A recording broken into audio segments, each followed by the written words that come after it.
మనకున్నటువంటి subject knowledge కంటే కూడా ఇక్కడ ఎక్కువగా మన రైటింగ్ స్కిల్, మన ఆర్టిక్యులేషన్ అనేది చాలా ఇంపార్టెంట్ రోల్ ప్లే చేస్తుంది.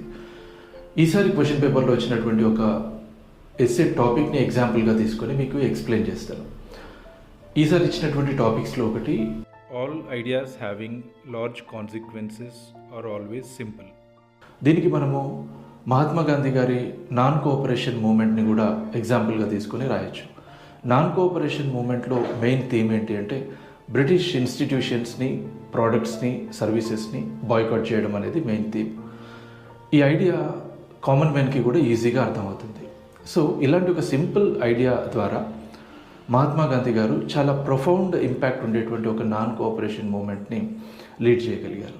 జనరల్ సబ్జెక్ట్కి సంబంధించినటువంటి ఎగ్జాంపుల్స్తో కూడా మన దగ్గర రైటింగ్ స్కిల్ బాగున్నప్పుడు ఒక బ్యూటిఫుల్ ఎస్సే ప్రజెంట్ చేసేటువంటి అవకాశం ఉంటుంది.